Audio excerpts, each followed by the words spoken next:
Good evening, and welcome to Restored Lore, your home for old, odd, and obscure stories on YouTube. Tonight's story is From the Dead by Edith Nesbit.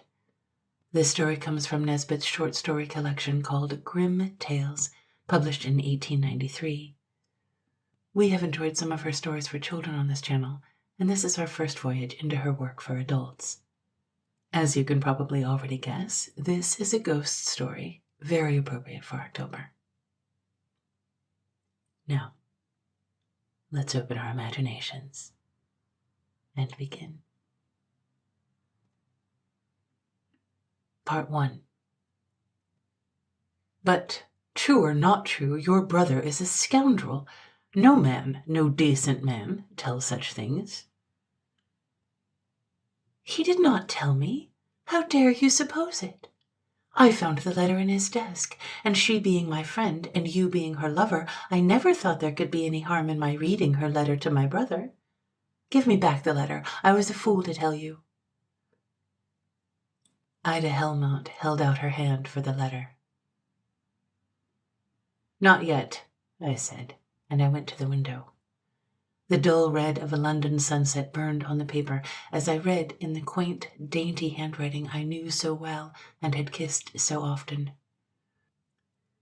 Dear, I do love you, but it's impossible. I must marry Arthur. My honor is engaged. If he would only set me free, but he never will. He loves me so foolishly. But as for me, it is you I love, body, soul, and spirit. There is no one in my heart but you. I think of you all day and dream of you all night. And we must part, and that is the way of the world. Goodbye. Yours, Elvire. I had seen the handwriting, indeed, often enough, but the passion written there was new to me. That I had not seen. I turned from the window wearily. My sitting room looked strange to me. There were my books, my reading lamp, my untasted dinner still on the table, as I had left it when I rose to dissemble my surprise at Ida Helmont's visit. Ida Helmont, who now sat in my easy chair looking at me quietly. Well, do you give me no thanks? You put a knife in my heart and then ask for thanks? Pardon me, she said, throwing up her chin. I have done nothing but show you the truth. For that one should expect no gratitude. May I ask, out of mere curiosity, what you intend to do? Your brother will tell you. She rose suddenly, pale to the lips. You will not tell my brother, she began. That you have read his private letters? Certainly not. She came toward me, her gold hair flaming in the sunset light. Why are you so angry with me? She said. Be reasonable. What else could I do? I don't know. Would it have been right not to tell you? I don't know. I only know that you put the sun out, and I haven't got used to the dark yet. Believe me, she said, coming still nearer to me and laying her hands in the lightest light touch on my shoulders. Believe me, she never loved you. There was a softness in her tone that irritated and stimulated me. I moved gently back, and her hands fell by her sides. I beg your pardon, I said. I have behaved very badly. You were quite right to come, and I am not ungrateful. Will you post a letter for me? I sat down and wrote. I give you back your freedom, the only gift of mine that can please you now. Arthur. I held the sheet out to Miss Helmont, and, when she had glanced at it, I sealed, stamped, and addressed it. Goodbye, I said then, and gave her the letter. As the door closed behind her, I sank into my chair, and I am not ashamed to say that I cried like a child or a fool over my lost plaything, the little dark-haired woman who loved someone else with body, soul, and spirit. I did not hear the door open or any foot on the floor, and therefore I started when a voice behind me said, "Are you so very unhappy? Oh, Arthur, don't think I am not sorry for you." "I don't want anyone to be sorry for me, Miss Helmont," I said. She was silent a moment. Then, with a quick, sudden, gentle movement, she leaned down and kissed my forehead, and I heard the door softly close. Then I knew that the beautiful Miss Helmont loved me. At first that thought only fleeted by, a light cloud against a grey sky, but the next day reason woke and said, was Miss Helmont speaking truth? Was it possible that... I determined to see Elvire, to know from her own lips whether by happy fortune this blow came not from her, but from a woman in whom love might have killed honesty. I walked from Hampstead to Gower Street. As I trod its long length, I saw a figure in pink come out of one of the houses. It was Elvire. She walked in front of me to the corner of Store Street. There she met Oscar Helmont. They turned and met me face to face, and I saw all I needed to see. They loved each other. Ida Helmont had spoken the truth. I bowed and passed on. Before 6 months were gone, they were married, and before a year was over, I had married Ida Helmont. What did it, I don't know. Whether it was remorse for having, even for half a day, dreamed that she could be so base as to forge a lie to gain a lover, or whether it was her beauty, or the sweet flattery of the preference of a woman who had half her acquaintances at her feet, I don't know. Anyhow, my thoughts turned to her as to their natural home. My heart, too, took that road, and before very long I loved her as I had never loved Elvire. Let no one doubt that I loved her, as I shall never love again, please God. There never was anyone like her. She was brave and beautiful, witty and wise, and beyond all measure adorable. She was the only woman in the world. There was a frankness, a largeness of heart about her that made all other women seem small and contemptible. She loved me, and I worshipped her. I married her. I stayed with her for 3 golden weeks. And then I left her. Why? Because she told me the truth.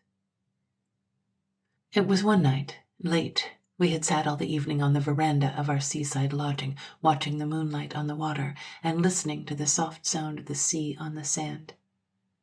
I have never been so happy. I never shall be happy any more, I hope. Heart's heart, she said, leaning her gold head against my shoulder. How much do you love me? How much? Yes, how much? I want to know what place it is I hold in your heart. Am I more to you than anyone else? My love. More than yourself? More than my life. I believe you, she said. Then she drew a long breath and took my hands in hers. It can make no difference. Nothing in heaven or earth can come between us now. Nothing, I said.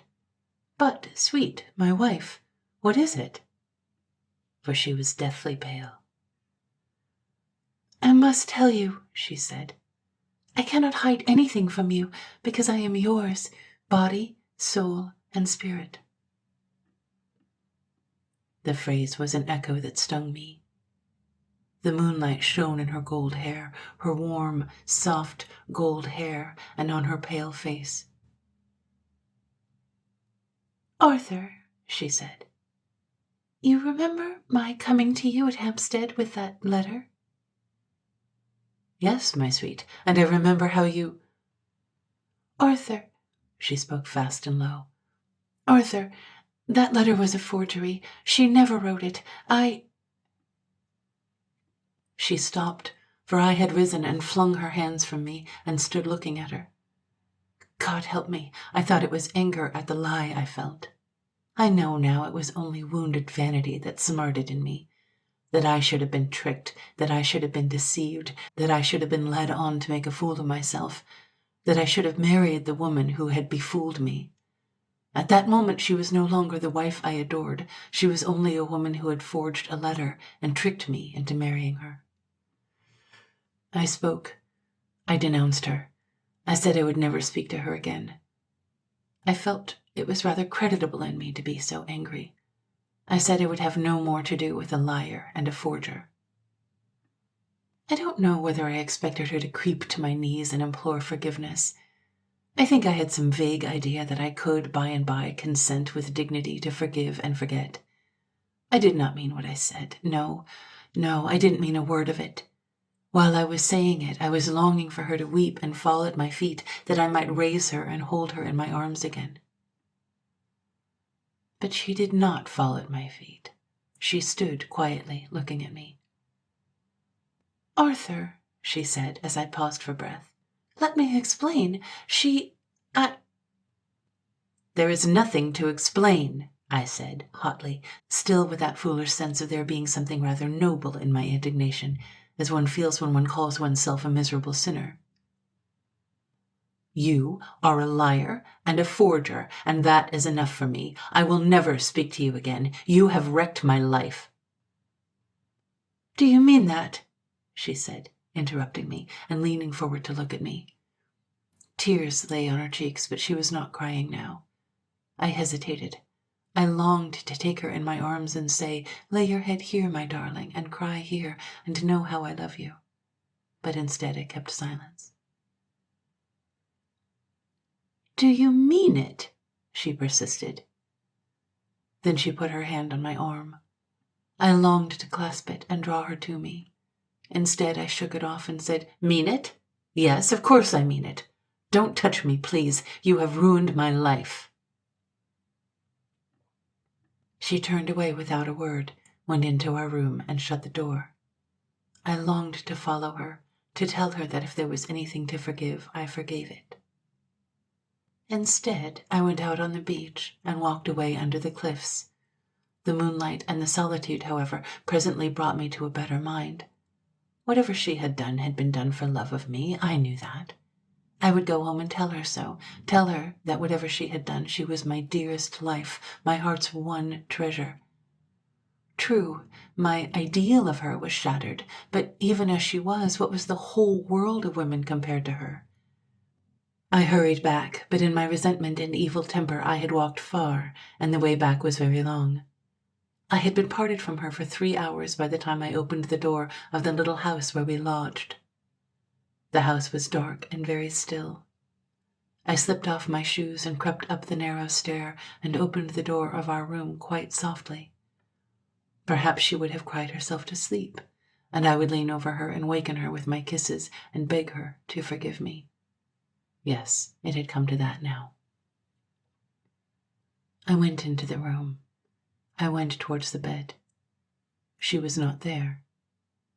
She was not in the room, as one glance showed me.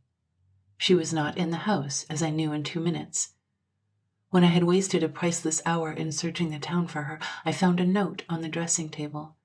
"Goodbye. Make the best of what is left of your life. I will spoil it no more." She was gone. Utterly gone. I rushed to town by the earliest morning train, only to find that her people knew nothing of her. Advertisement failed. Only a tramp said he had met a white lady on the cliff, and a fisherman brought me a handkerchief marked with her name that he had found on the beach. I searched the country far and wide, but I had to go back to London at last, and the months went by. I won't say much about those months, because even the memory of that suffering turns me faint and sick at heart. The police and detectives and the press failed me utterly. Her friends could not help me, and were, moreover, wildly indignant with me, especially her brother, now living very happily with my first love. I don't know how I got through those long weeks and months. I tried to write. I tried to read. I tried to live the life of a reasonable human being, but it was impossible. I could not endure the companionship of my kind. Day and night I almost saw her face, almost heard her voice. I took long walks in the country, and her figure was always just round the turn of the road, in the next glade of the wood, but I never quite saw her, never quite heard her. I believe I was not altogether sane at the time. At last, one morning, as I was setting out for one of those long walks that had no goal but weariness, I met a telegraph boy and took the red envelope from his hand. On the pink paper inside was written, "Come to me at once. I am dying. You must come. Ida, Appenshaw Farm, Mellor, Derbyshire." There was a train at 12 to Marple, the nearest station. I took it. I tell you, there are some things that cannot be written about. My life for those long months was one of them. That journey was another. What had her life been for those months? That question troubled me, as one is troubled in every nerve at the sight of a surgical operation or a wound inflicted on a being dear to one. But the overmastering sensation was joy, intense, unspeakable joy. She was alive. I should see her again. I took out the telegram and looked at it. "I am dying." I simply didn't believe it. She could not die till she had seen me. And if she had lived all those months without me, she could live now, when I was with her again, when she knew of the hell I had endured apart from her and the heaven of our meeting. She must live. I would not let her die. There was a long drive over bleak hills. Dark, jolting, infinitely wearisome. At last we stopped before a long, low building where one or two lights gleamed faintly. I sprang out. A door opened. A blaze of light made me blink and draw back. A woman was standing in the doorway. "Art thee Arthur Marsh?" she said. "Yes." "Then thou'rt o'er late. She's dead." Part 2. I went into the house, walked to the fire, and held out my hands to it mechanically, for, although the night was May, I was cold to the bone. There were some folks standing round the fire and lights flickering. Then an old woman came forward with the northern instinct of hospitality. "Thou'rt tired," she said, "and mazed-like. Have a sup o' tea." I burst out laughing. It was too funny. I had traveled 200 miles to see her, and she was dead, and they offered me tea. They drew back from me as if I had been a wild beast, but I could not stop laughing. Then a hand was laid on my shoulder, and someone led me into a dark room, lighted a lamp, set me in a chair, and sat down opposite me. It was a bare parlor, coldly furnished with rush chairs and much polished tables and presses. I caught my breath and grew suddenly grave and looked at the woman who sat opposite me. "I was Miss Ida's nurse," said she, "and she told me to send for you. Who are you?" "Her husband." The woman looked at me with hard eyes, where intense surprise struggled with resentment. "Then may God forgive you," she said. "What you've done I don't know, but it'll be hard work forgiving you, even for him." "Tell me," I said. "My wife." "Tell you?" The bitter contempt in this woman's tone did not hurt me. What was it to the self-contempt that had gnawed my heart all these months? "Tell you? Yes, I'll tell you.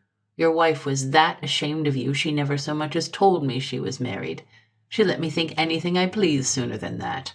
She just came here and she said, 'Nurse, take care of me, for I am in mortal trouble, and don't let them know where I am,' says she. And me being well married to an honest man and well-to-do here, I was able to do it by the blessing."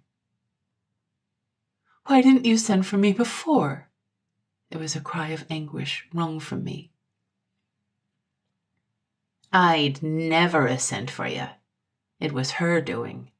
Oh, to think as God Almighty made men able to measure out such like pecks of trouble for us women folk. Young man, I don't know what you did to her to make her leave you, but it must have been something cruel, for she loved the ground you walked on. She used to sit day after day looking at your picture and talking to it and kissing it when she thought I wasn't taking no notice, and crying till she made me cry. She used to cry all night most. And one day, when I tells her to pray to God to help her through her trouble, she outs with your purty face on a card, she does, and says she, with her poor little smile, 'That's my God, Nursey,' she says." "Don't," I said, feebly, putting out my hands to keep off the torture. "Not any more. Not now." "Don't?" she repeated. She had risen and was walking up and down the room with clasped hands. "Don't, indeed? No, I won't, but I shan't forget you. I'll tell you I've had you in my prayers time and time again when I thought you'd made a light of love of my darling. I shan't drop you out of them now I know she was your own wedded wife, as you chucked away when you tired of her and left her to eat her heart out with longing for you. Oh, I pray to God above us to pay you scot and lot for all you done to her. You killed my pretty. The price will be required of you, young man, even to the uttermost farthing. Oh, God in heaven, make him suffer. Make him feel it." She stamped her foot as she passed by me. I stood quite still. I bit my lip till I tasted blood, hot and salt, on my tongue. "She was nothing to you," cried the woman, walking faster up and down between the rush chairs and the table. "Any fool can see that with half an eye. You didn't love her, so you don't feel nothing now. But some day you'll care for someone, and then you'll know what she felt, if there's any justice in heaven." I, too, rose, walked across the room, and leaned against the wall. I heard her words without understanding them. "Can't you feel nothing? Are you made of stone? Come and look at her lying there so quiet. She don't fret after the likes of you any more now. She won't sit no more looking out of windows and saying nothing, only dropping tears one by one, slow, slow on her lap. Come and see her. Come and see what you done to my pretty, and then you can go. Nobody wants you here. She don't want you now. But perhaps you'd like to see her safe underground first? I'll be bound you put a big slab on her to make sure she don't rise again." I turned on her. Her face was white with grief and impotent rage. Her claw-like hands were clenched. "Woman," I said, "have mercy." She paused and looked at me. "Eh?" she said. "Have mercy," I said again. "Mercy? You should have thought of that before. You hadn't no mercy on her. She loved you. She died loving you. And if I wasn't a Christian woman, I'd kill you for it, like the rat you are. That I would, though I'd had to swing for it afterwards." I caught the woman's hands and held them fast in spite of her resistance. "Don't you understand?" I said savagely.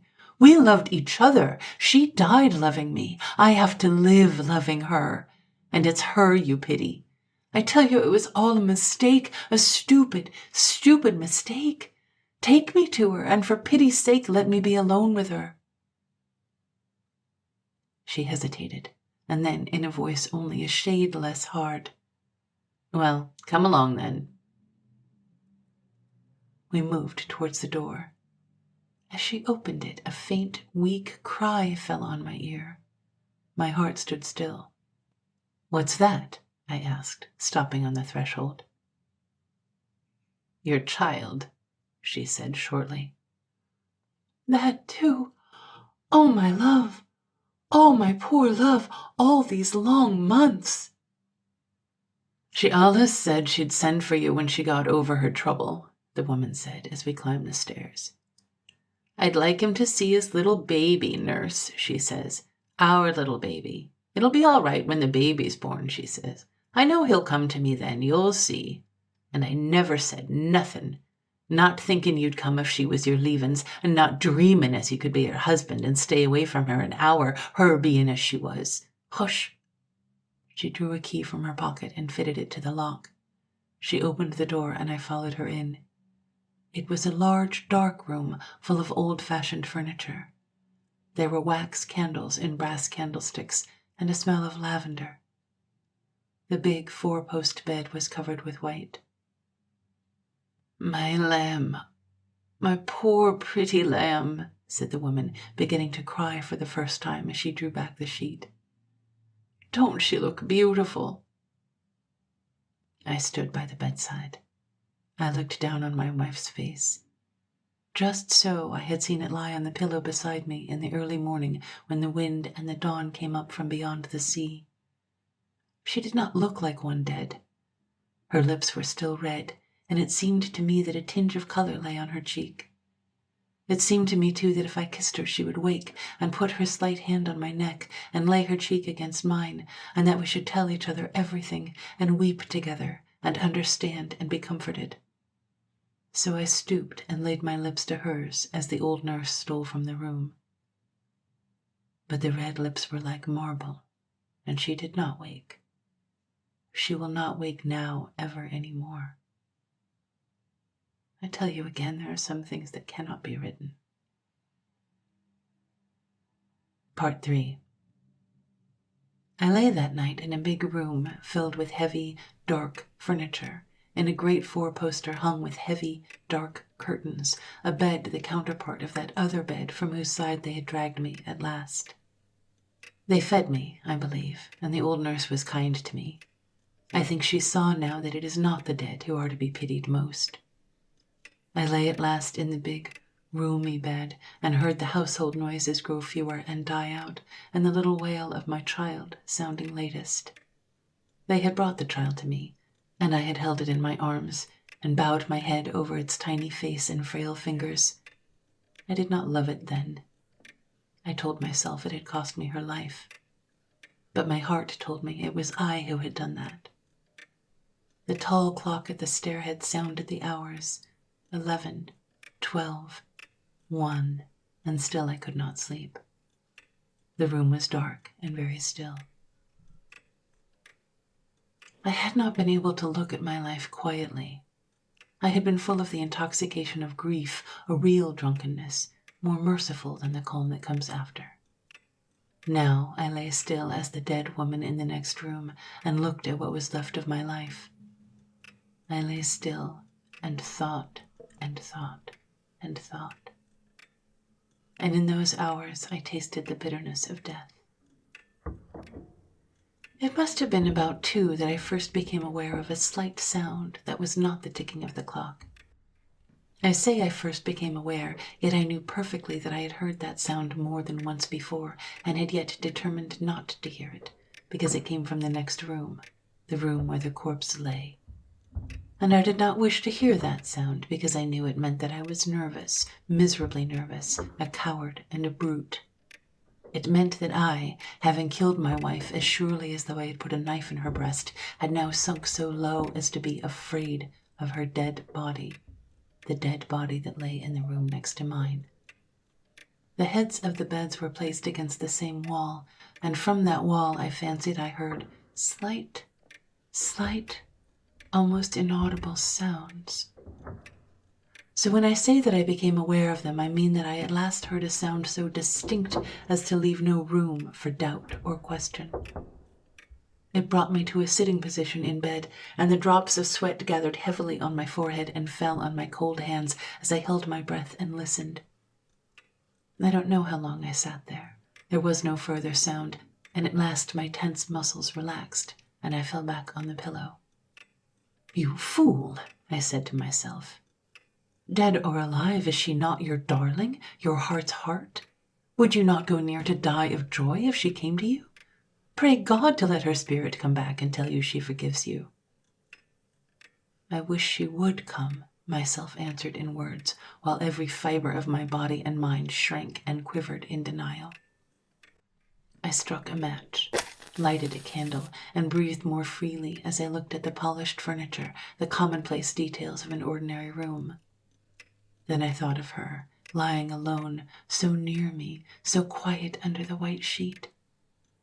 She was dead. She would not wake or move.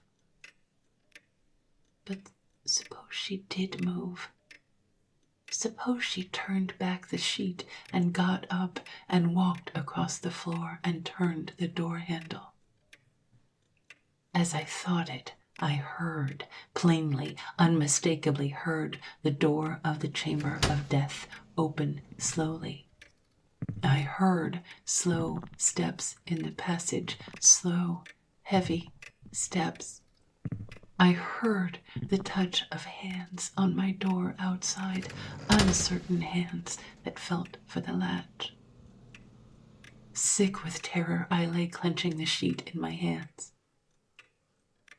I knew well enough what would come in when that door opened, that door on which my eyes were fixed. I dreaded to look, yet I dared not turn away my eyes. The door opened slowly, slowly, slowly, and the figure of my dead wife came in. It came straight towards the bed and stood at the bed foot in white grave clothes with the white bandage under its chin. There was a scent of lavender. Its eyes were wide open and looked at me with love unspeakable. I could have shrieked aloud. My wife spoke. It was the same dear voice that I had loved so to hear, but it was very weak and faint now, and now I trembled as I listened. "You aren't afraid of me, darling, are you, though I am dead? I heard all you said to me when you came, but I couldn't answer. But now I've come back from the dead to tell you. I wasn't really so bad as you thought me. Elvire had told me she loved Oscar. I only wrote the letter to make it easier for you. I was too proud to tell you when you were so angry, but I am not proud any more now. You'll love me again now, won't you, now I'm dead? One always forgives dead people." The poor ghost's voice was hollow and faint. Abject terror paralyzed me. I could answer nothing. "Say you forgive me," the thin, monotonous voice went on. "Say you love me again." I had to speak. Coward as I was, I did manage to stammer. "Yes, I love you. I have always loved you, God help me." The sound of my own voice reassured me, and I ended more firmly than I began. The figure by the bed swayed a little unsteadily. "I suppose," she said wearily, "you would be afraid, now I am dead, if I came round to you and kissed you." She made a movement as though she would have come to me. Then I did shriek aloud again and again and covered my face with a sheet and wound it round my head and body and held it with all my force. There was a moment's silence. Then I heard my door close, then a sound of feet and of voices, and I heard something heavy fall. I disentangled my head from the sheet. My room was empty. Then reason came back to me. I leapt from the bed. "Ida, my darling, come back. I am not afraid. I love you. Come back. Come back." I sprang to my door and flung it open. Someone was bringing a light along the passage. On the floor, outside the door of the death chamber, was a huddled heap, the corpse in its grave clothes. Dead, dead, dead. She is buried in Mellor churchyard, and there is no stone over her. Now, whether it was catalepsy, as the doctor said, or whether my love came back even from the dead to me who loved her, I shall never know. But this I know, that if I had held out my arms to her as she stood at my bedfoot, if I had said, "Yes, even from the grave, my darling, from hell itself, come back to me," if I had room in my coward's heart for anything but the unreasoning terror that killed love in that hour, I should not now be here alone. I shrank from her. I feared her. I would not take her to my heart. And now she will not come to me any more. Why do I go on living? You see, there is the child. It is 4 years old now, and it has never spoken and never smiled.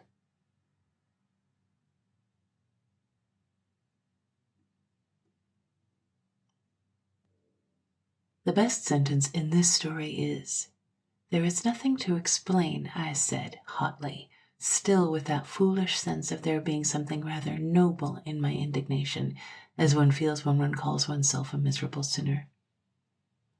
Poor guy. I mean, I know, he screwed up, he brought it all on himself, but I do feel kind of bad for him. He keeps on giving in to the emotional impulse of the moment, even at the time with a little awareness that he's not using his best judgment, but he's just indulging that feeling for a second. And his moments of indulgence have these enormous, life-shattering consequences. I mean, yes, he was wrong to get so angry at her, and he was wrong to tell her she ruined his life. But I can also imagine that he thought it was a fight, that they would cool off and they would be reconciled. It was a 3-hour walk. It means he needed 90 minutes to clear his head. Then he turned around to go home, and that doesn't seem very unreasonable to me, to be honest. And he did later sincerely exhaust all of his options to try to find her. And at the end, to be terrified of the ghost, even if you know that if you could find it in your heart to embrace it, all would be well. But the creeping, shuddering horror of the whole thing, the poor guy. This story reminds me a lot of The Prayer, a story I recorded last year where love did overcome death, but it did not turn out well. So if you have a minute, go back to the beginning and listen again, or click the link in the description and read the first part again. It's fascinating how the conversation plays out when we know the truth. For example, he said he had seen the handwriting before, but never the passion. But of course not, because it was Ida who was passionate, not Elvire. Then she says, I have done nothing but show you the truth, which isn't exactly claiming that Elvire wrote the letter. And of course, it's her justification for the whole thing. Then she kisses him, and he begins to suspect that she is lying, that she might be, quote, a woman in whom love might have killed honesty, end quote. And of course, he's right. She is lying. But it is also true that Elvire doesn't love him, so he doesn't see the truth about the letter itself. So we've had a lot of stories on the channel about jilted lovers, about men leaving women, often in compromising situations. And I am noticing that a lot of these stories are written by women, which makes sense because it's the subject that they are the most concerned with. For women of the 17th and 18th centuries, and honestly 19th and 20th and 21st, I think these stories have something of the fascination that true crime stories have today. I think that women were obsessed with these scenarios and worked them over and over with all their different permutations because there was so much at stake for them. It must have been comforting to think that there might be some sort of supernatural reckoning, some way of eventually evening the scales if someone has wronged you. Speaking of supernatural, there is something really creepy about the final sentence, the silent, unsmiling child. Presumably, there shouldn't be anything supernatural about the child. The mother died in childbirth, which is still all too common an occurrence, and it can make for a sad or a difficult childhood, but not usually an ominous, creepy one. Unless the point is that within the story, the child is sort of thematically continuing to punish him and render his whole life bleak and joyless. Poor guy. If you listen all the way to the end of the video, you get to hear me make a little confession. Tonight's confession is that I prefer to record in the afternoons before traffic is too heavy because my voice is nicer later in the day. However, a lot of times when I record after lunch, my stomach makes these funny little digesting noises and you can hear them on the recording. Today, I'm trying to get some things finished early, so I'm recording before lunch, and now sometimes you can hear my stomach growling on the recording. I suppose professional voice actors have tricks for keeping their own bodies quiet when necessary, and professional audio recording facilities have filters and whatever that take them out. But instead I have just me, and I'm trying to pause speaking as my body makes its whole little suite of unusual sounds so I can edit them out later. I also imagine that if someone did hear some little noises in the background underneath my speech, they wouldn't necessarily know that that is a stomach sound, but it is a funny thing to try to plan my recording schedule around. If you like plans and schedules, subscribe to the channel. Twice a week, right on time, I drop old, interesting, and unusual stories, and you wouldn't want to miss anything. Please also like this video, leave me a comment, and consider buying me a coffee if you are so inspired using the link below. Thank you so much for all the support, and I will see you in a few days.